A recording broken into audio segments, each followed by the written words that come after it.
Discussion हो रही थी प्राइमरली इंटीग्रेटेड सिस्टम के ऊपर। कॉस्ट बुक कीपिंग में इंटीग्रेटेड सिस्टम जो है अकाउंटिंग का वो क्या है, और इसके बाद हमने इंटरलॉकिंग का तारुफ लिया था। इंटरलॉकिंग सिस्टम कैसे काम करता है, दो बुक्स कैसे एक दूसरे से लॉक होती हैं इन अकाउंट्स के थ्रू। जनरल लेजर में फैक्ट्री लेजर कंट्रोल अकाउंट आता है और फैक्ट्री लेजर में जनरल लेजर कंट्रोल अकाउंट आता है।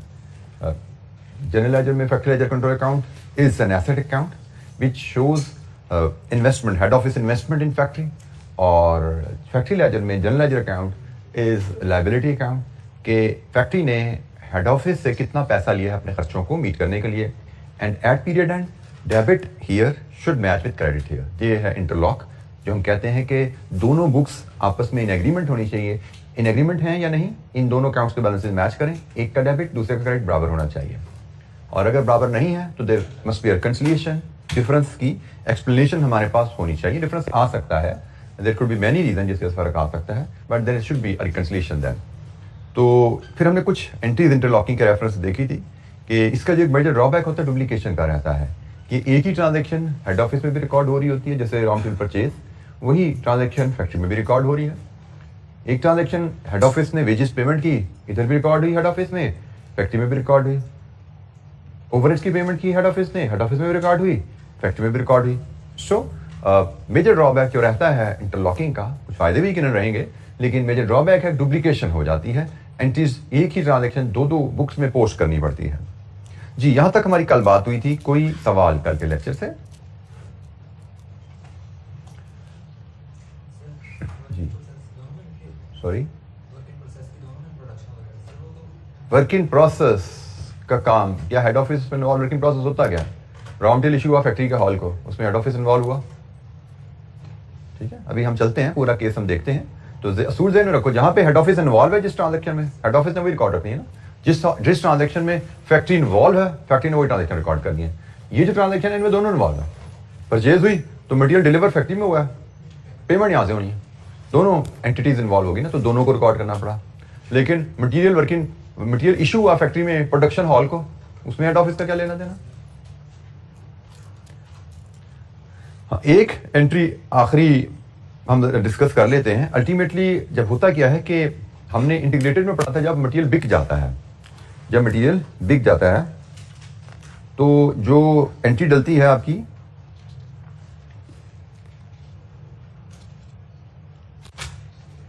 इंटीग्रेटेड में, debit cost of sales and credit finish goods, ऐसे ही है।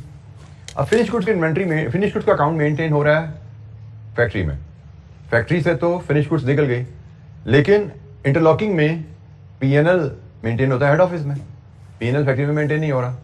तो अब वैसे तो हमने कहा था जी गुड्स बेचें तो debit PNL cost of sales है और क्रेडिट फिनिश गुड्स। अब क्रेडिट फिनिश गुड्स तो फैक्ट्री में हो सकता है, डेबिट कॉस्ट ऑफ सेल्स वहां पे नहीं हो सकता, क्योंकि पीएनएल मेंटेन ही नहीं होता फैक्ट्री में, तो वो डेबिट कर दिया जाता है जनरल लेजर हेड ऑफिस को। फिनिश गुड्स जो बेची आपने, ये कंप्लीशन ऑफ प्रोडक्शन नहीं कहेंगे, इसको हम सेल, ये थोड़ी सी टाइपो है, इसको ठीक कर लीजिए। It is not completion of production, ये है sale of goods, sale of finish goods. ठीक है, तो सेल ऑफ फिनिश गुड्स हुई, डेबिट करेंगे फैक्ट्री में जनरल लेजर, क्रेडिट करेंगे फिनिश गुड्स, और ये फिनिश गुड्स फिर हेड ऑफिस रिकॉर्ड करती है। हेड ऑफिस कहती है फिनिश गुड मुझे मिल गए और मैंने फैक्ट्री लेजर को क्रेडिट दे दिया। फिर हेड ऑफिस में एंट्री डलेगी debit cost of sale credit finish goods. ठीक है, आपने यहां से बेसिकली फैक्ट्री ने गुड्स हेड ऑफिस को डेबिट कर दिया, हेड ऑफिस ने वो गुड्स अपने पास वसूल किए पहले, फिर बेचे, cost of sale debit, finish good credit, head office entry डालता है। ठीक है, क्योंकि फैक्ट्री में हेड ऑफिस है ही नहीं, इसको कंप्लीशन ऑफ प्रोडक्शन नहीं, सेल ऑफ फिनिश गुड्स कहेंगे। ये थोड़ा सा टाइपो है, इसको ठीक कर दीजिए।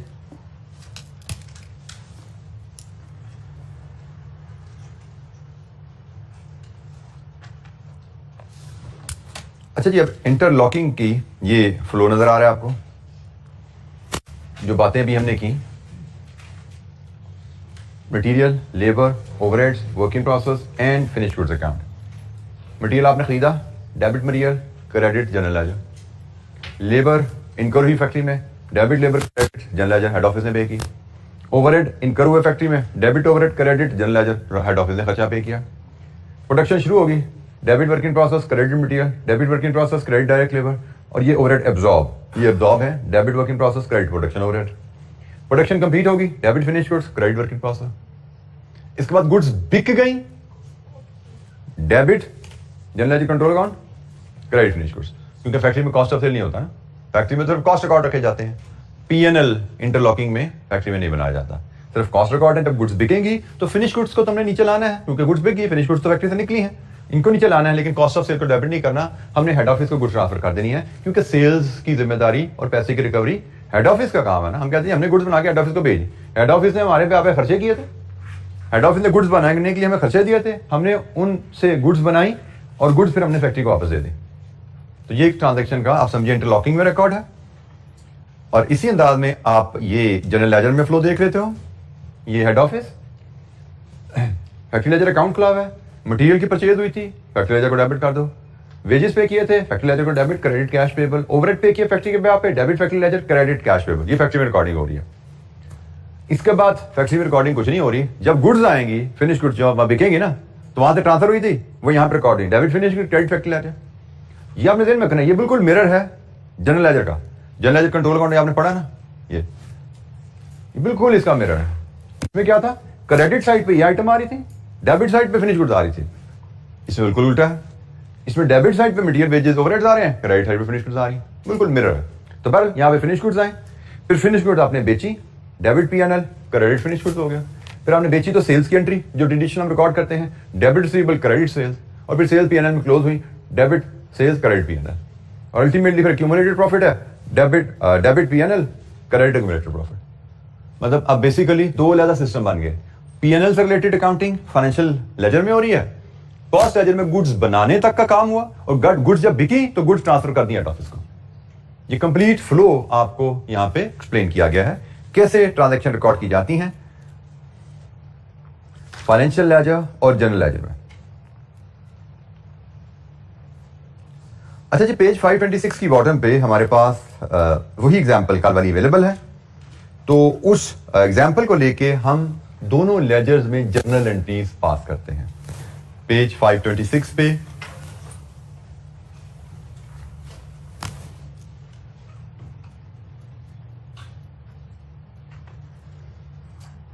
जी सेम वही डाटा है, ओपनिंग इन्वेंट्री है। यकीनन यहां पे डिफरेंशिएट कर दिया गया कि ओपनिंग इन्वेंट्री फैक्ट्री के रिकॉर्ड में, फैक्ट्री की कस्टडी में होती है। So opening inventory held by factory है, raw material, work in process, finish goods, same वही वैल्यूज हैं, क्वांटिटीज हैं, वही वैल्यूज हैं। मटेरियल परचेजेस हैं, केजीज, वैल्यू, इश्यूएंस है, KGs, policy, labour direct, hours, rate, labour total, और ये डायरेक्ट, प्रोडक्शन ओवरहेड्स इनकर्ड और production overhead absorption rate, completed production, closing stock, raw material, see above, work in process, nil, finish goods, 500 FIFO basis पे। अच्छा, यहाँ पे एक information उसने additional में दे दी, opening balance on the general ledger control account, क्योंकि फैक्ट्री और हेड ऑफिस के अकाउंट्स ज्यादा चल रहे होंगे ना, तो opening balance on general ledger control account in factory and factory ledger control account in general ledger is 125। उसने कहा दोनों का बैलेंस 125 है, ठीक है। जनरल लेजर कंट्रोल अकाउंट जो कि फैक्ट्री लेजर में मेंटेन हो रहा है, और फैक्ट्री लेजर कंट्रोल अकाउंट जो जनरल लेजर में मेंटेन हो रहा है, इन दोनों का बैलेंस 125, 1,25,000 है, ठीक हो गया। हाँ, हमें पता है कि फैक्ट्री लेजर में ये बैलेंस क्रेडिट होगा और जनरल लेजर में ये बैलेंस डेबिट होगा, यही पढ़ा था ना हमने। जनरल लेजर में जो फैक्ट्री का अकाउंट होगा, जनरल लेजर से मुराद हेड ऑफिस, हेड ऑफिस में जो फैक्ट्री का अकाउंट होगा वो डेबिट होता है, उसका बैलेंस एसेट अकाउंट होता है, और फैक्ट्री में जो हेड ऑफिस का अकाउंट होता है उसका बैलेंस क्रेडिट होता है, वो लायबिलिटी अकाउंट होता है, ठीक है। लेकिन दोनों का बैलेंस बराबर रहता है। तो वेल, ये बात आ गई। मजीद आगे कहते हैं, note that this represent the inventory held by factory. Majeed कहते हैं जी सेल रेवेन्यू है। अच्छा, ये पॉइंट मैं आपको एक्सप्लेन करता हूँ, ये भी एक्सप्लेन कर देता हूँ, ये पॉइंट बता दूँ। सेल रेवेन्यू है जी, कितने यूनिट्स ऊपर से देख लेना, रेवेन्यू 5,40,000 है। अच्छा, इस पॉइंट के बारे में एक और बात भी सीख लीजिए। ये बैलेंस जो होता है ना आपका, ये ओपनिंग बैलेंस है ना, फिलहाल हम कहें जी फैक्ट्री लेजर में ये हेड ऑफिस का बैलेंस है, हम इसके रेफरेंस से बात करते हैं। ये फैक्ट्री लेजर में हेड ऑफिस का बैलेंस है, फैक्ट्री लेजर में हेड ऑफिस का बैलेंस क्रेडिट है। ये balance inventory held by factory के बराबर होता है। ओपनिंग बैलेंस ओपनिंग इन्वेंट्री के साथ मैच करेगा, ये याद रखिएगा। ये बैलेंस जो फैक्ट्री के लेजर में जनरल लेजर कंट्रोल अकाउंट का बैलेंस होता है, वो फैक्ट्री में इन्वेंट्री के बैलेंस से मैच करता है। इन्वेंट्री भी 1,25,000 है फैक्ट्री में, जो कि एसेट है, और फैक्ट्री लेजर में जो हेड ऑफिस के अकाउंट का बैलेंस है वो भी 1,25,000 है, लेकिन वो लायबिलिटी है, वो लायबिलिटी है। ठीक है, ये भी याद रखिएगा कि फैक्ट्री लेजर में जनरल लेजर का बैलेंस जो कि क्रेडिट है वो बराबर रहता है फैक्ट्री लेजर में इन्वेंट्री इन हैंड के बैलेंस से। ठीक है, ये भी असूल याद रखिएगा। तो फिलहाल हम इनकी रिकॉर्डिंग करते हैं जी। 2 लेजर बनाएंगे, उन दोनों लेजर में इनकी रिकॉर्डिंग करेंगे। आप अपने सामने ये ट्रांजैक्शन रखिएगा और मैं इनके जर्नल के लिए स्पेस तैयार करता हूं जी। लीजिए जी, ये हमारे पास आ गई जर्नल एंट्रीज की रिकॉर्डिंग के लिए।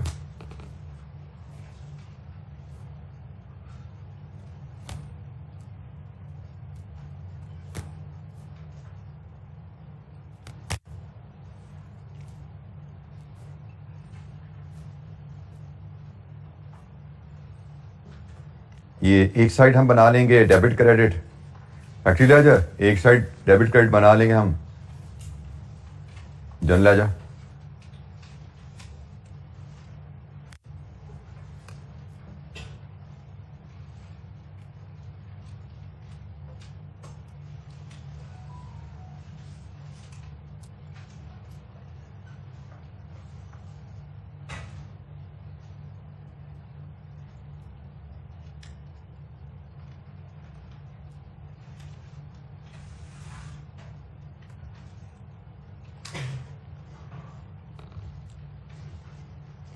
अच्छा जी, हम डिस्कशन कर रहे हैं इंटरलॉकिंग अकाउंटिंग। तो यहाँ पे हम डेबिट क्रेडिट और ये हम बना लेते हैं जी फैक्ट्री लेजर, और यहाँ पे भी हम डेबिट क्रेडिट ये बना लेते हैं हम जनरल लेजर।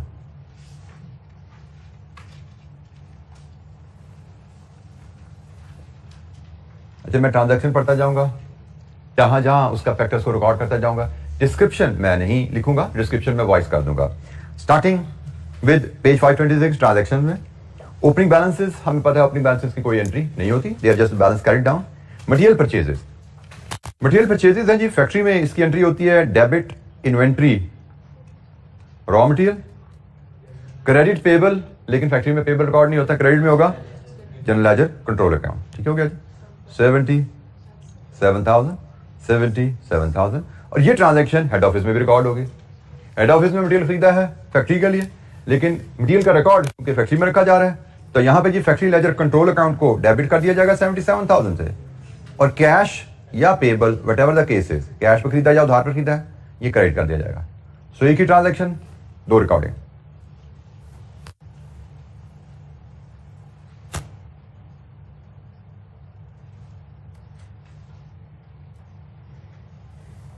किसी ट्रांजैक्शन की समझ नहीं पूछेगा। इसके बाद है इशूड टू प्रोडक्शन। अब प्रोडक्शन को जो इशू हुए इसकी एंट्री हमने सीखी हुई debit working process credit raw material.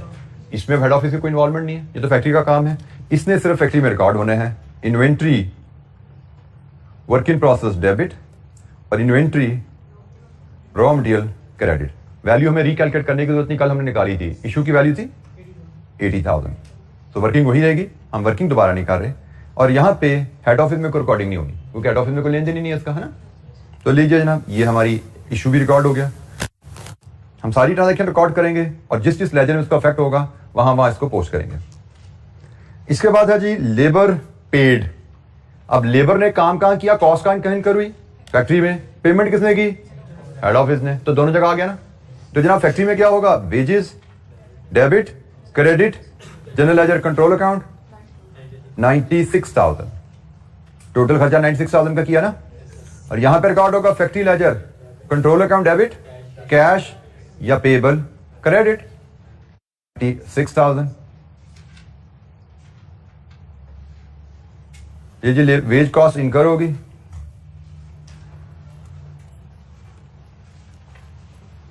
इसके बाद इस वेज कॉस्ट की एलोकेशन है, इस वेज कॉस्ट की एलोकेशन है। उसने कहा जी इसमें से 15,000 घंटे डायरेक्ट है और 1,000 घंटे इनडायरेक्ट है। अब इसकी एलोकेशन का ताल्लुक अगेन हेड ऑफिस से नहीं है, हेड ऑफिस ने खर्चा कर दिया और खर्चा किस हेड को चार्ज करना है, वर्किंग प्रोसेस में कितना जाना है, ओवरहेड में कितना जाना है, वो फैक्ट्री का काम है। तो जनाब फैक्ट्री का रिकॉर्ड करेगी इन्वेंट्री वर्किंग प्रोसेस डेबिट, मैं एक ही एंट्री डाल रहा हूं, एफएच कंट्रोल क्रेडिट और वेजेस, सॉरी वो भी डेबिट और वेजेस क्रेडिट। 96,000 की वेजेस थी, इनकी एलोकेशन करेगी फैक्ट्री, 90,000 वर्क इन प्रोसेस को, 6,000 ओवरहेड को। यहां पे भी कोई एंट्री नहीं आएगी इस केस में भी हेड ऑफिस में। लीजिए जी, ये वेजेस की एलोकेशन भी रिकॉर्ड होगी हमारी। इसके बाद प्रोडक्शन ओवरहेड इनकर हुए। प्रोडक्शन ओवरहेड कॉस्ट किसकी है? फैक्ट्री की। पेमेंट कौन करता है? Head office. दोनों जगह रिकॉर्ड होगी ट्रांजैक्शन जी। फैक्ट्री में होगा जी डेबिट एफओएच कंट्रोल, क्रेडिट होगा जनरल कंट्रोल अकाउंट, बिल्कुल ठीक है जी, 250,000। और हेड ऑफिस में रिकॉर्डिंग आएगी कि जी फैक्ट्री लेजर के लिए हमने 2,50,000 का खर्चा किया। फैक्ट्री के लिए हमने 2,50,000 का खर्चा किया ओवरहेड की मद में, कैश या payable what ever the cases, 2,50,000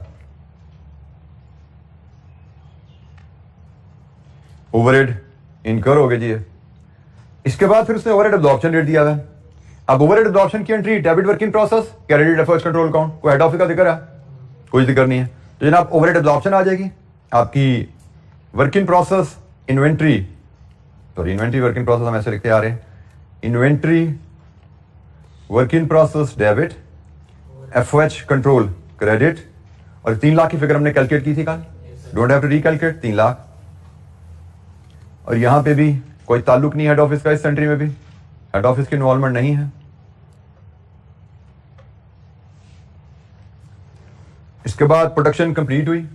production complete होने पर एंट्री होती है finish good debit, work in process credit, again head office की इन्वॉल्वमेंट यहां पे भी नहीं है। तो इन्वेंट्री फिनिश गुड्स डेबिट और inventory work in process credit, इसकी वैल्यू भी कल हमने कैलकुलेट की थी, 470,000, बिल्कुल ठीक है जी, 470,000, 470,000।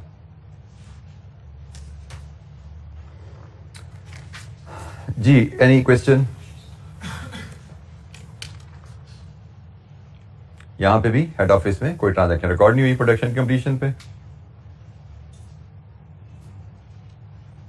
इसके बाद जी क्लोजिंग इन्वेंट्री है।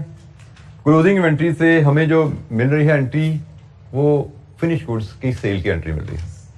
क्लोजिंग एंट्री से हमें फिनिश गुड सेल की एंट्री मिल रही है। जैसे कल हमने हिसाब लगाया था, हमारे 4,05,000 यूनिट्स बिक गए, ऐसे ही था ना। और हमने उनकी कॉस्ट भी कैलकुलेट की थी कल, 4,05,000 यूनिट की कॉस्ट ऑफ सेल जो आपने निकाली थी 5,11,285। अच्छा आप जरा तो से देखिएगा, यहाँ पे हमने कॉस्ट ऑफ सेल 5,11,250 निकाली थी। ये हमने पीएनएल को चार्ज की थी, ऐसे ही debit PNL, credit finish goods inventory, एक एंट्री डालते हैं हम। और दूसरा हमने ओवरहेड कंट्रोल अकाउंट को भी क्लोज किया था, ओवर एब्जॉर्प्शन थी, उसकी एंट्री का डाली थी हमने debit overhead control credit PNL. दोबारा सुन लो, ये गई थी डेबिट पीएनएल, ये गई थी डेबिट पीएनएल, और 44,000 क्या था क्रेडिट पीएनएल। अब पीएनएल तो यहां पे है नहीं, पीएनएल तो यहां पे है नहीं, लेकिन एफओएच कंट्रोल अकाउंट भी है, उसको भी क्लोज करना है, और फिनिश गुड्स का अकाउंट भी है, उसको भी अपडेट करना है। तो फिनिश गुड्स ने भी क्रेडिट होना है, एफओएच कंट्रोल अकाउंट में भी डेबिट होना है। अब ये इफेक्ट जाएगा कहां पे? कहां जाएगा? जनरल लेजर, सेल्स आ गई ना। अब ये तो क्या कहता, सेल्स में जो अकाउंट यहां पे मेंटेन नहीं हो रहे वो जनरल लेजर में क्लोज कर दो क्या? ठीक है। अच्छा यहां पे ना अकाउंटिंग में मार्जिनल डिफरेंस आ सकता है कि हम जो एंट्री पोस्ट कर रहे हैं और जो एग्जामिनर पोस्ट कर रहा है उसमें थोड़ा फर्क मिल सकता है आपको, लेकिन you are interested in ultimate effect. There is a possibility मैं एक ट्रांजैक्शन, एक इफेक्ट को एक एंट्री से पोस्ट कर दूं, एग्जामिनर उसको 2 एंट्री से पोस्ट कर रहा हूं। You are only interested, you should be interested ultimate effect जो है एक एंट्री का क्या है, दूसरी का क्या है, मतलब अल्टीमेटली डेबिट क्रेडिट पार कहां पे हुए। अब दो स्टेप में पास कर दो। जैसे कल मैं आपको समझा रहा था, फिनिश गुड सेल करते हैं, इंटीग्रेटेड के रेफरेंस से बात करें, फिनिश गुड सेल करते हैं तो हम पहले debit cost of sale credit finish goods करते हैं, जो पहले आपको सिखाया है, फिर debit PNL credit cost of sale करते हैं। ऐसा ही है ना, 2 स्टेप में आपने कॉस्ट ऑफ सेल को पीएनएल में पहुंचाया। असूलन पहले आपको debit cost of sales credit finish goods करनी है, फिर आपने कॉस्ट ऑफ सेल्स को क्रेडिट करके पीएनएल डेबिट करना है। लेकिन कल हमने देखा एग्जामिनर ने direct debit PNL credit finish goods की थी, तो फाइनल इफेक्ट तो सेम हो गया। बीच में एक कॉस्ट ऑफ सेल का अकाउंट था, फिर वो स्किप हुआ है। अल्टीमेटली कॉस्ट ऑफ सेल ने पीएनएल में जाना होता है, अल्टीमेटली कॉस्ट ऑफ सेल ने फिनिश गुड्स को एड करना होता है। तो आप 2 एंट्रीज के बजाय 1 एंट्रीज में भी काम कर लेते हैं, ठीक है। इसी तरह ये आपको डिफरेंस अक्सर सोल्यूशन में नजर आया करेगा कि आप एक एंट्री डाल दोगे, एग्जामिनर ने डिफरेंट सेट ऑफ, आपका सेट ऑफ एंट्रीज फर्क हो सकती है, एग्जामिनर का सेट ऑफ एंट्रीज फर्क हो सकते हैं, उसमें फर्क आ सकता है। फर्क आ गया तो परेशान नहीं हो जाना, आपने देखना अल्टीमेट इफेक्ट कहां जा रहा है, फाइनल डेबिट मेरा कहां पे है और फाइनल मेरा क्रेडिट कहां पे है। अगर फाइनल डेबिट फाइनल क्रेडिट की वैल्यूज मैच कर रही हैं तो you should not be worried. मैं दोबारा यहां पे आता हूं, मैंने कहा जी हमने कहा कि फिनिश गुड्स हमने बेचनी है और फिनिश गुड्स से इतनी वैल्यू निकालनी है, एग्रीड, और बेची है तो ये जानी है जनरल लेजर में। फिर हमने ओवर एब्जॉर्ब ओवर को भी कंट्रोल करना है, उनको भी जीरो करना है, खत्म करना है, उसको भी पोस्ट करना है। तो कल हमने क्या किया था, हमने ओवर एब्जॉर्ब को पीएनएल में ले गए थे और इसको भी पीएनएल में ले गए थे। अब पीएनएल है ही नहीं, तो अब इन दोनों को हम जनरल लेजर में ले जाते हैं, ठीक है। तो यहां हमारे पास एक एंट्री आएगी general ledger control account debit PNL की जगह, कॉस्ट ऑफ सेल की जगह, और इन्वेंट्री फिनिश गुड्स क्रेडिट, और इसकी वैल्यू आपने कैलकुलेट की थी 5,11,250, ये कॉस्ट ऑफ सेल्स है। अच्छा, अब ये चूंकि हेड ऑफिस को इफेक्ट किया, ये हेड ऑफिस में भी रिकॉर्ड होगी। हेड ऑफिस ये इन्वेंट्री अपने पास वसूल कर लेगी, हेड ऑफिस इसको अपने पास वसूल करेगी, इन्वेंट्री फिनिश गुड्स और factory ledger control account credit same amount से।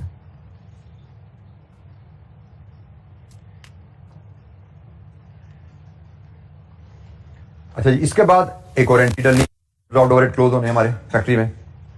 ओवरहेड कंट्रोल करने के लिए हम करते हैं जी एफओएच कंट्रोल अकाउंट डेबिट 44,000 थे, लेकिन क्रेडिट अब पीएनएल नहीं होगा, क्रेडिट भी होगा जनरल लेजर कंट्रोल अकाउंट 44,000।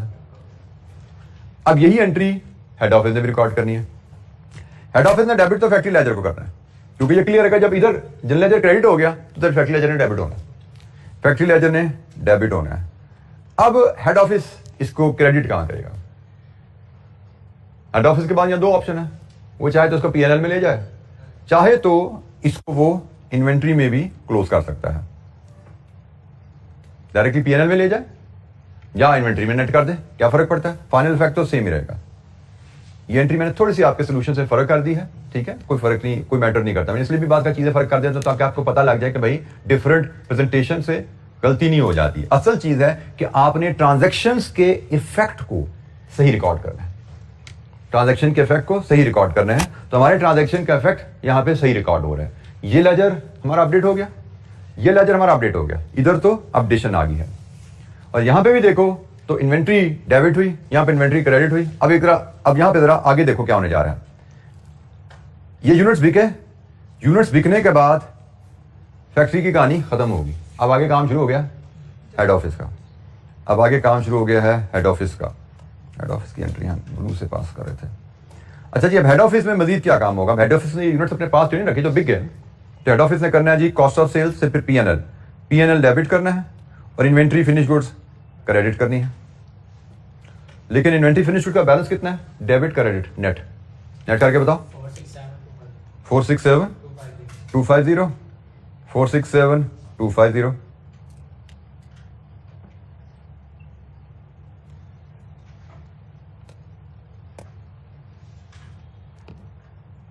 यहां पे कोई ताल्लुक नहीं है, कोई इन्वॉल्वमेंट नहीं है फैक्ट्री के।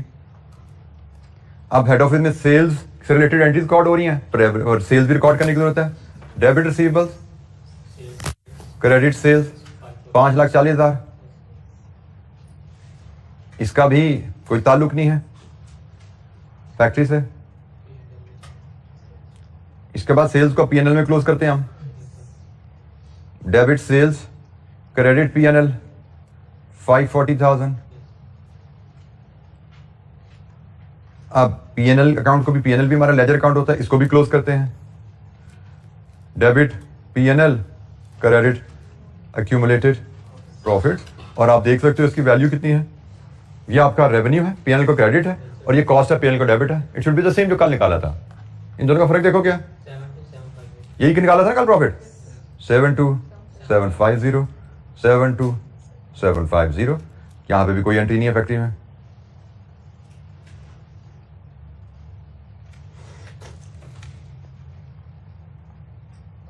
कंप्लीट रिकॉर्डिंग हमारी एक ही सेट ऑफ ट्रांजैक्शन थी और ये आपके सामने उसकी कंप्लीट रिकॉर्डिंग आ गई है। फैक्ट्री लेजर में क्या क्या एंट्री करनी है, ये फैक्ट्री लेजर की एंट्रीज हैं, बिल्कुल मैंने श्रिंक करके आपको वॉल्यूम दिखा दिया। ये फैक्ट्री लेजर में एंट्री है। कुछ एंट्रीज हैं जो कि फैक्ट्री में रिकॉर्ड हुई लेकिन हेड ऑफिस में नहीं हुई, लेकिन देयर आर सर्टेन एंट्रीज जो सिर्फ हेड ऑफिस में रिकॉर्ड हो रही है, फैक्ट्री में नहीं हो रही। दिस इज इंटरलॉकिंग, दो डिफरेंट लेजर मेंटेन किए जाते हैं, कुछ ट्रांजैक्शन दोनों लेजर में रिकॉर्ड होंगी, कुछ ट्रांजैक्शन सिर्फ आपकी फैक्ट्री में रिकॉर्ड होंगी, कुछ ट्रांजैक्शन सिर्फ हेड ऑफिस में रिकॉर्ड होंगी। असूल बड़ा सीधा सा है कि भाई जो ट्रांजैक्शन जिस एंटिटी को अफेक्ट कर रही है उस एंटिटी में उसकी रिकॉर्डिंग होनी है, जो ट्रांजैक्शन दोनों एंटिटीज को अफेक्ट कर रही है उसकी ट्रांजैक्शन दोनों एंटिटीज में रिकॉर्ड होनी है। तो उसी असूल के तहत हमने दो लेजर यहां पे बनाए, उनको कंप्लीट किया।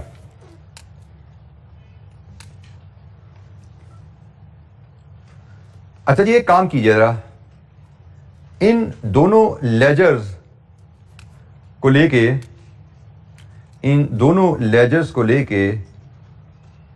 जर्नल को, sorry these are two journals, इन दो जर्नल्स को लेके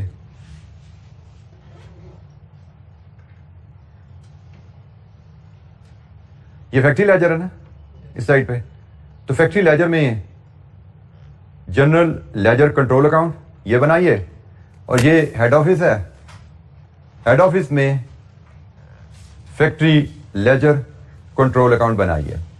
ये बनाने के लिए हमें क्या करना है, हमें तमाम ट्रांजैक्शन पोस्ट करनी है। पहले चले मैं आपके साथ ये वाला लेजर में आपके साथ बनाता हूं, इसको देखते हैं। सबसे पहले ओपनिंग लेजर में ओपनिंग बैलेंस ब्रॉड फॉरवर्ड होता है, फैक्ट्री लेजर में जनरल लेजर का बैलेंस क्रेडिट होता है डेबिट होता है। फैक्ट्री में हेड ऑफिस का बैलेंस क्रेडिट है, ब्रॉड डाउन में बताया गया है 1,25,000, ठीक है। अब हम जर्नल से लेजर बनाने जा रहे हैं। इसके बाद पहली ट्रांजैक्शन हमने क्या पोस्ट की, रॉ मटेरियल से 77 क्रेडिट किया जनरल लेजर, रॉ मटेरियल से 77,000 क्रेडिट किया जनरल लेजर अकाउंट। तो जनाब 77,000 यहां पे क्रेडिट किया हमने, इन्वेंट्री रॉ मटेरियल, ठीक है जी। अब हम तमाम जो हमने जर्नल एंट्रीज बनाई हैं उनको हम लेजर में पोस्ट करते जा रहे हैं। इस एंट्री के बाद अगली ट्रांजैक्शन हमने फिर ये जी 96,000 क्रेडिट किया वेजेस की मद में, ऐसे है जी। तो अब इसको पोस्ट करेंगे, हम कहेंगे जी हमने वेजेस की मद में 96,000 लिए हेड ऑफिस से, ये भी पोस्ट होगी। फिर मजीद आगे चले, हम आए जी और जनरल लेजर ये रिकॉर्ड हो रहा है जी 250,000 फैक्ट्री ओवरहेड की मद में हुए, 250,000 फैक्ट्री ओवरहेड कंट्रोल की मद में की हमने। मजीद आगे चले, ये जी general ledger control on finish good inventory debit, हमने कहा ये डेबिट करना है इन्वेंट्री फिनिश गुड्स 5,11,250। मजीद आगे चले, ये जी क्रेडिट 44,000 फैक्ट्री ओवरहेड से, 44,000 क्रेडिट फैक्ट्री ओवरहेड से। अब जनाब आज का closing balance carry down determine कर लें, दैट्स इट। सारी ट्रांजैक्शन पोस्ट हो गई हैं, ये इसका सही साइड का टोटल करें, उसमें से 511,250 माइनस करें, बताइए क्लोजिंग बैलेंस क्या आ रहा है। 80,750, ये क्लोजिंग बैलेंस है जी। ये हमारा क्लोजिंग बैलेंस आ गया। जनरल लेजर कंट्रोल अकाउंट का क्लोजिंग बैलेंस क्रेडिट बैलेंस ऐसा ही है, ये यहां पे ब्रॉट डाउन होगा 80,750। ओपनिंग बैलेंस क्या था, क्लोजिंग बैलेंस क्या। अब यही हम काम एक्सरसाइज रिपीट करते हैं हेड ऑफिस में जो फैक्ट्री का अकाउंट है उसके लिए। हेड ऑफिस में फैक्ट्री का अकाउंट है, बैलेंस ब्रॉट डाउन डेबिट है, सेम 1,25,000 ऐसा ही है जी। अब यहां से पोस्ट करते जाओ। सबसे पहले ये आपका 77,000 का डेबिट है। अब ये कैश या पेबल से डेबिट आ रहा है, ठीक है, कैश या पेबल से आ रहा है 77,000। फिर हमारा 96,000 वेजेस क्या है, 250,000 ओवरहेड्स क्या है, कैश पेबल, ये भी पोस्ट कर देते हैं। Cash payable 96,000, cash payable 250,000 post हो गया जी। मजीद आगे चलते हैं, फैक्ट्री लेजर की एंट्री ये आ गई जी। फिनिश गुड्स इन्वेंट्री 5,11,250, ये क्रेडिट है जी। इन्वेंट्री फिनिश गुड्स 5,11,250, ये भी पोस्ट हो गया। इसके बाद ये एंट्री है 44,000 की, ये भी इन्वेंट्री फिनिश गुड्स अकाउंट से हिट करेगी, डेबिट है। 44,000 का डेबिट है, इसको भी हम इन्वेंट्री फिनिश गुड्स से इसको हिट करते हैं, ये भी रिकॉर्ड हो गया जी 44,000। अब फैक्ट्री लेजर की कोई और एंट्री है जी, नो। अब चेक कर लीजिए, इसका balance carry down should also be the same 80,750। लीजिए जी, ये बैलेंस यहाँ पे क्लोज हुआ और यही बैलेंस यहाँ पे ब्रॉट डाउन 80750। तो देख लीजिए इसका ओपनिंग मैच कर रहा है, इसका क्लोजिंग मैच कर रहा है। और एक और चीज़, इसका क्लोजिंग मैच करता है इन्वेंट्री इन हैंड से। तो भी देख लेते हैं जी। फैक्ट्री में हमारे पास इन्वेंट्री इन हैंड कितनी पड़ी हुई है, रॉ मटेरियल कितना पड़ा हुआ है, फिनिश गुड्स कितना पड़ा हुआ है। इन्वेंट्री इन हैंड 500 यूनिट्स हैं। हम वैल्यूज की बात करने जा रहे हैं, हमारे पास वैल्यू कितनी है। रॉ मटेरियल की कहानी FIFO मेथड के तहत आपने 77,000 रुपीज का मटेरियल खरीदा था, 28,000 kg। इसमें से इन हैंड कितना पड़ा है जी आपका? आपने 10,000 और 20,000 यूज कर लिया, 8,000 इन हैंड है। ऐसा ही है, कोई चीज समझना पूछेगा। आपने 28,000 kg खरीदा था, 20,000 यूज कर लिया, टोटल 30,000 यूज किया ना। 10,000 ओपनिंग से यूज किया, 20,000 इसमें से यूज किया, 8 क्लोजिंग पड़ा हुआ। तो बताइए कितनी वैल्यू है? 22,000। और फिनिश गुड्स आपने 4,70,000 की गुड्स बनाई थी, जिसमें आपके बने थे 4,000 यूनिट्स। ऐसा ही है, इसमें से इन हैंड पड़े हुए हैं 500। ठीक कहानी है जी। आपने 4,000 यूनिट बनाए थे, कॉस्ट ऑफ गुड्स जो आपने फिनिश गुड्स को यहां पे ट्रांसफर की भाई 4,70,000। ये फिनिश गुड्स को 4,70,000 गए थे, जिसमें 4,000 यूनिट बने थे। तो जनाब 4,000 यूनिट की कॉस्ट 470 है, तो 500 की क्या हुई? 58। टोटल कीजिए, लीजिए जी, ये हमारा चेक आ गया कि हमारा जो यहां पे क्रेडिट बैलेंस आ रहा है, ये बैलेंस फैक्ट्री में इन्वेंट्री बैलेंस से मैच करता है। ये बैलेंस हमारा फैक्ट्री में इन्वेंट्री के बैलेंस से मैच कर रहा है। ये क्रेडिट और इन्वेंट्री तो एसेट होता है ना, ये डेबिट है। और अगर सोच सको तो ये छोटा सा हमारी फैक्ट्री का क्लोजिंग ट्रायल बैलेंस बन गया। फैक्ट्री का छोटा सा ट्रायल बैलेंस बन गया कि ये फैक्ट्री का क्रेडिट बैलेंस है उस ट्रायल में, और ये उसका डेबिट बैलेंस है। बाकी सारे अकाउंट्स तो क्लोज हो चुके हैं ना, बाकी सारे अकाउंट्स तो वेजेस अकाउंट था क्लोज हो गया, एफओएच कंट्रोल अकाउंट था क्लोज हो गया, सारे कॉस्ट अकाउंट से क्लोज हो गए। सिर्फ इन्वेंट्री अकाउंट्स बचे, एसेट अकाउंट बचे, और 2 ही इन्वेंट्रीज बची हैं, रॉ मटेरियल फिनिश गुड, और एक ही लायबिलिटी बची है, जनरल लेजर कंट्रोल अकाउंट। ये आप कहते हैं कि छोटा सा ट्रायल है हमारा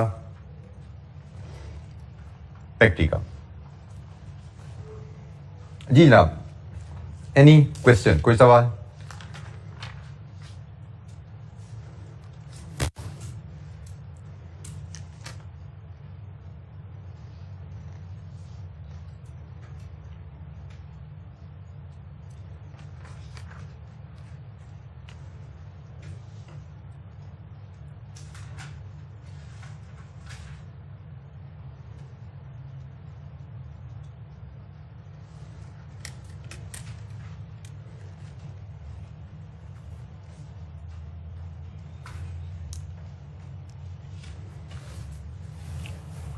जी, इंटरलॉकिंग सिस्टम। इंटरलॉकिंग में 2 सेपरेट बुक्स मेंटेन की जाती हैं।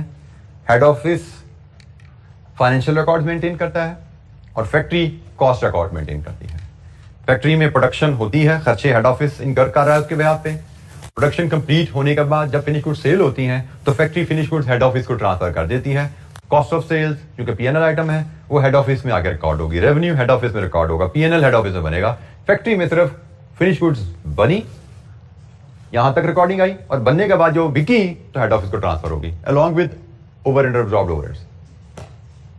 फैक्ट्री का काम सिर्फ कॉस्ट रिकॉर्ड मेंटेन करना है, हेड ऑफिस का काम है फाइनेंशियल रिकॉर्ड्स, एसेट लायबिलिटीज का रिकॉर्ड मेंटेन करना। और हेड ऑफिस में हमने फैक्ट्री में हमने बात सीखी कि general ledger control account will be a liability of factory and it's balance will match with inventory in hand in factory. वो हमने यहाँ पे प्रूफ भी देख लिया। आप ये प्रूफ ओपनिंग में भी जाके देख सकते हो, वो मैंने उनके दिखा दिया था। ओपनिंग बैलेंस भी 1,25,000 अवेलेबल है और ओपनिंग इन्वेंट्री 1,25,000 है। ठीक है, ये भी हमारी बात हो चुकी है। जी, एनी क्वेश्चन, कोई सवाल?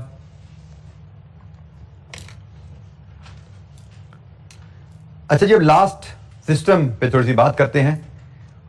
It is fully interlocking. अच्छा जी, फुली इंटरलॉकिंग से एक स्टेप आगे है। इंटरलॉकिंग जरूर है, मतलब 2 बुक्स हैं। फुली इंटरलॉकिंग के बाद फुली इंडिपेंडेंट। इंटरलॉकिंग मतलब रिकंसिलिएशन भी इनकी बननी है आपस में, उसी तरह general ledger control account, factory ledger control account, by whatever name you call, वो मेंटेन होंगे और वो मैचिंग भी होंगे, रिकंसाइलेबल भी होने चाहिए। लेकिन फुली इंटरलॉकिंग का वर्ड यहां पे क्या बता रहा है? फुली इंटरलॉकिंग हमें कहता है कि दोनों बुक्स फुली इंडिपेंडेंट है, दोनों में पीएनएल बनता है। कॉस्ट लेजर में, फैक्ट्री लेजर में भी पीएनएल बनाया जाता है, और जनरल लेजर में तो बनता ही है ना, जनरल लेजर में तो इंटरलॉकिंग में भी बन रहा था, तो फुली इंटरलॉकिंग में जनरल फैक्ट्री लेजर में भी पीएनएल बनाया जाता है। ठीक है, तो मैं इसको अगर डिफरेंस की बात करूं तो दो किताबें हैं एज इंटरलॉकिंग, दोनों किताबों में हेड ऑफिस में फैक्ट्री का, फैक्ट्री में हेड ऑफिस का अकाउंट है, मैच होने हैं, वो भी कौन सा वही है। फर्क कहां पे आया कि फैक्ट्री में भी पीएनएल अकाउंट बनेगा। ये तो ब्रॉडली स्पीकिंग हमने इसका कंपैरिजन इंटरलॉकिंग से या ओवरऑल अंडरस्टैंडिंग देख ली फुल्ली इंटरलॉकिंग की, लेकिन इनकी अकाउंटिंग काफी डिफरेंट होती है, मतलब इंटरलॉकिंग से इनकी अकाउंटिंग काफी डिफरेंट है। अच्छा, यहां पे एक चीज आप देखते हैं कि इसने नाम थोड़े से बदल दिए। Double entry system is maintain through a cost ledger control account, इसने नाम बदल दिया, जनरल लेजर कंट्रोल अकाउंट को कॉस्ट लेजर कंट्रोल अकाउंट कह दिया। तो the figure should agree with those found in the general ledger, general ledger में जो फैक्ट्री लेजर कंट्रोल अकाउंट होगा by whatever name you call. ये मैं किताब की टर्मिनोलॉजी लिख दी है, मेरे ख्याल में I should revise them as well, तो ये मैटर नहीं करता, बेसिक वही है जो मैंने बोल दिया कि हेड ऑफिस की किताब में फैक्ट्री का अकाउंट होगा और फैक्ट्री की किताब में हेड ऑफिस का अकाउंट होगा by whatever name you call it.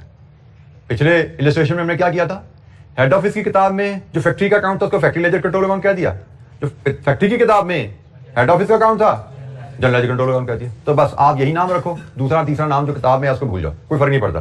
Whatever by whatever name you called, account की नोयत हमें पता होनी चाहिए। ठीक है, तो यहां पे उसकी किताब में नाम थोड़ा डिफरेंट रखने की कोशिश की है, बट हम उस चक्कर में नहीं पड़ते।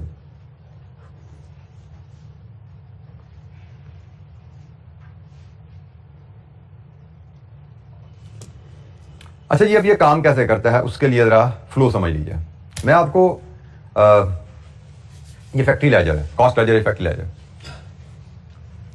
इसको समझना ना तो नए तरीके से सीखने की जरूरत नहीं है, कोई नया नॉलेज नहीं मैं आपको दूंगा। इंटीग्रेटेड सिस्टम पढ़ा है ना, सारी इंटीग्रेटेड वाली एंट्रीज हैं, सिर्फ फर्क क्या है कि एसेट, लायबिलिटीज और कैश का मूड मेंटेन करना। वो सारी एंट्रियां, ये कॉस्ट लेजर है, फैक्ट्री लेजर है, और ये फैक्ट्री लेजर में हेड ऑफिस का अकाउंट है। ठीक है, ये फैक्ट्री लेजर में हेड ऑफिस का अकाउंट है by whatever name you call it. हमने इसको पहले जनरल लेजर कंट्रोल अकाउंट कहते आ रहे हैं, तो इसको जनरल लेजर कंट्रोल अकाउंट ही कह देते हैं। अब ध्यान में रखो, आप चलाने लगो इंटीग्रेटेड, सारा इंटीग्रेटेड चलेगा, सिर्फ एसेट लायबिलिटीज का रिकॉर्ड मेंटेन नहीं करना। ठीक है, एसेट लायबिलिटीज का रिकॉर्ड मेंटेन नहीं करना। आप जरा ध्यान में लाते जाओ, ट्रांजैक्शन खोल लो अपने सामने, रॉ मटेरियल खरीदते हैं तो इंटीग्रेटेड में क्या एंट्री डाली थी, debit raw material inventory, credit payable, but factory ledger में तो पेबल होता ही नहीं है, debit raw material credit head office. Wage cost incur हुई, इनकर में इंटीग्रेटेड में क्या एंट्री डाली थी, डेबिट वेजेस क्रेडिट पेबल, यहां पे पेबल नहीं है, debit wages credit control account, debit overheads credit control account. अब आगे सारी कहानी बिल्कुल इंटीग्रेटेड वाली है। प्रोडक्शन शुरू हुई, debit work in process, credit labour material labour overhead absorb, production complete हुई, debit finish goods credit work in process, production बिक गई, debit PNL credit finish goods, overhead absorb वो भी आ जाते हैं यहां पे। ठीक हो गया, ओवरहेड अब्सॉर्ब भी आपके इधर आ जाते हैं। फिर सेल्स हुई तो सेल्स की entry debit receivable credit sales, ये एंट्री होती है, लेकिन रिसीवेबल तो यहां फैक्ट्री में मेंटेन नहीं हो गए, हेड ऑफिस को डेबिट कर दिया। सेल्स ने फिर पीएनएल में आ जाना है। ठीक है जी, और यहां से आपका फिर क्लोज हो जाना है। ये जो इससे प्रॉफिट निकलेगा वो आपका चला जाना है, एक्यूमुलेटेड प्रॉफिट को नहीं जाएगा, वो भी लेजर को चला जाएगा।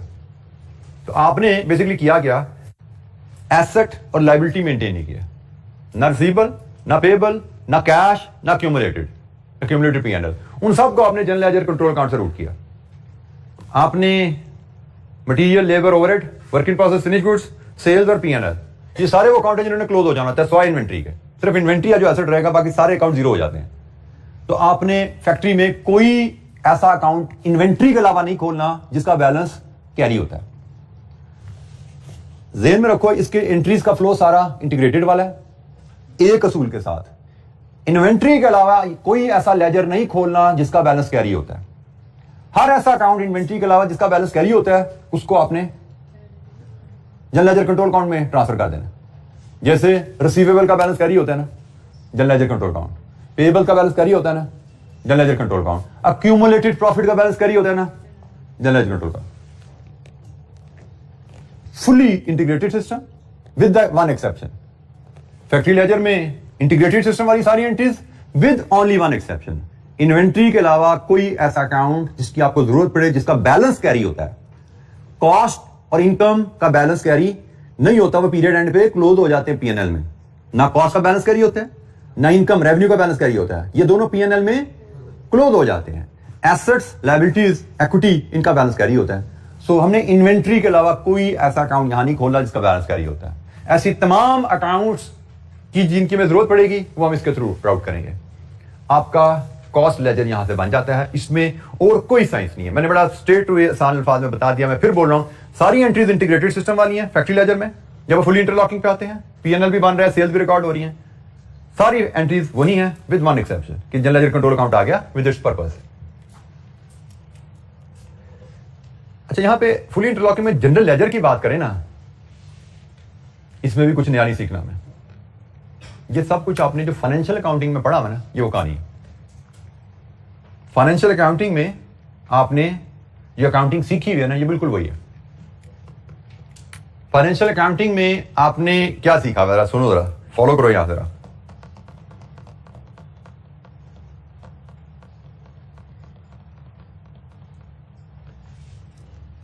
एक मिनट, अच्छा ये बेटा ये यहां से नहीं फॉलो करना हमने फॉलो यहां से करना है, इसको मैं अपडेट करना भूल गया, हम किताब से फॉलो करेंगे, इसको हम किताब से फॉलो करेंगे। स्लाइड पे अनफॉर्चुनेटली पुरानी स्लाइड आ गई। ये स्लाइड बेसिकली जो पुरानी मैंने ली कैप्चर की थी, वो आई कैप की किताब जो प्रिंटेड है वो ली थी, लेकिन जो कि इनअप्रोप्रिएट थी। मैंने इसको रिवाइज किया था और मैंने रिवाइज करना था, ये नोट लिखा था, ये नोट भी लिखा रह गया, मैंने इसको रिवाइज कर दिया है। ये रिवाइज वर्जन है जिसका।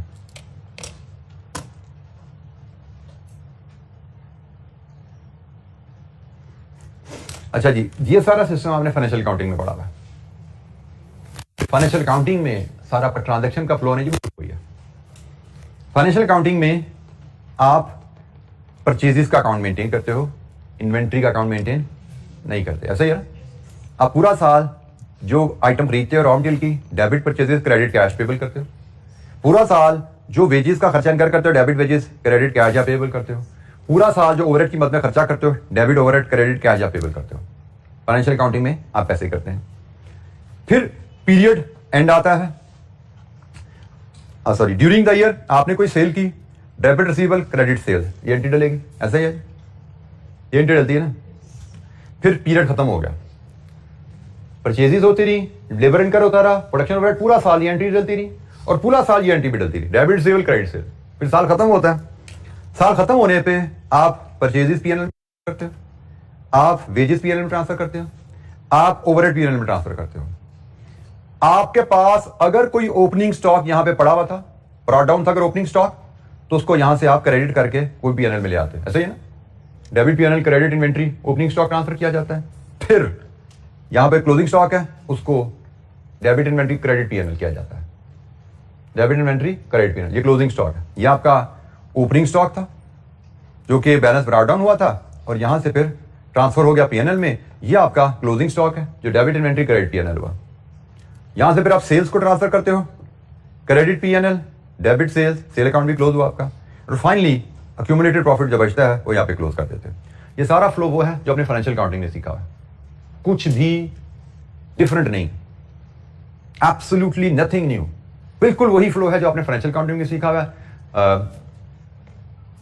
ये आपका फुल इंटरलॉकिंग में जनरल लेजर है। फुली इंटरलॉकिंग में जनरल लेजर बिल्कुल फाइनेंशियल अकाउंटिंग के असूलों के तहत बनाया जाता है। फुली इंटरलॉकिंग में जनरल लेजर फाइनेंशियल अकाउंटिंग के असूलों के तहत बनाया जाता है। फुली इंटरलॉकिंग में cost ledger integrated book keeping with little adjustment,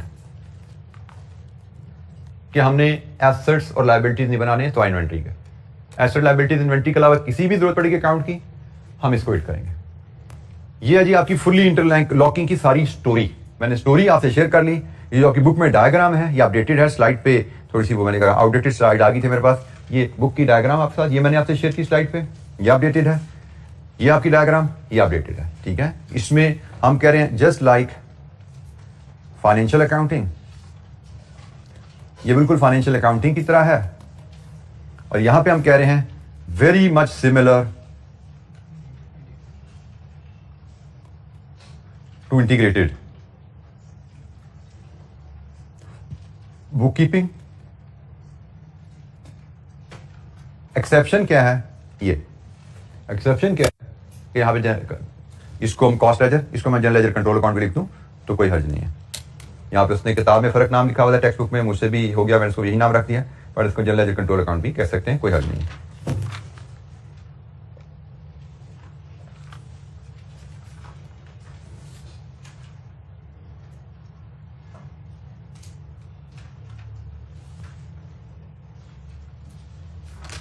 अच्छा जी, इस पे जो वही एग्जाम्पल जो हमने आज कल हमने इंटीग्रेटेड पे की, आज इंटरलॉकिंग पे की, कल हम उसी एग्जाम्पल को फुल इंटरलॉकिंग पे सॉल्व करेंगे और फिर उसके बाद कुछ एग्जामिनर क्वेश्चन है, इन पे हम नजर डालेंगे। पास पेपर के 2 क्वेश्चन हैं, इंशाअल्लाह इनको भी करेंगे हम। तो कल हम 532 पे example, same data, interlocking full interlocking में फैक्ट्री लेजर कैसे होगा, जनरल लेजर कैसे होगा, कल उसको रिकॉर्ड करेंगे और फिर इन 2 सवालों को देखने की कोशिश करेंगे, जिसके बाद हम फिर जॉब एंड सर्विस कॉस्टिंग पे इंशाअल्लाह परसों से डिस्कशन कर रहे होंगे। That will be our last chapter. हमने एक क्वेश्चन अभी छोड़ा, यहाँ पे छोड़ेंगे हम, जो मैंने कहा था मॉडल पेपर का। मॉडल पेपर में जो क्वेश्चन आया हुआ है उसमें कॉस्ट फ्लो और जॉब कॉस्टिंग दोनों मिला के आए हैं। तो वो क्वेश्चन हम जब हम जॉब कॉस्टिंग का चैप्टर कर लेंगे उसकी एंड पे करेंगे, वो जॉब कॉस्टिंग का भी सवाल हो जाएगा हमारा और उसमें कॉस्ट फ्लो का भी एग्जाम लेवल आपको नजर आ जाएगा। कोई डिफरेंट नहीं है, कोई डिफिकल्ट नहीं है इंशाअल्लाह। कॉस्ट फ्लो जॉब कॉस्टिंग पे अगर सवाल आएगा तो समझिए ये बोनस सवाल होगा, बहुत ही आसान सवाल होगा। अकाउंटिंग एंट्रीज हैं, डेबिट क्रेडिट हैं, जिसमें we become very comfortable with a little practice and we can score very well, क्योंकि हर एंट्री का अलग नंबर है। कोई एक आध एंट्री गलत भी होगी 10 में से तो 9 नंबर आ जाएंगे, 8 आ जाएंगे। Scoring is very high, potential यहाँ पे काफी हाई रहता है। ठीक है जी, तो आज तक हमारी बात यहाँ पे क्लोज हुई, कल इंशाअल्लाह यहाँ से आगे लेके चलेंगे। अस्सलाम वालेकुम।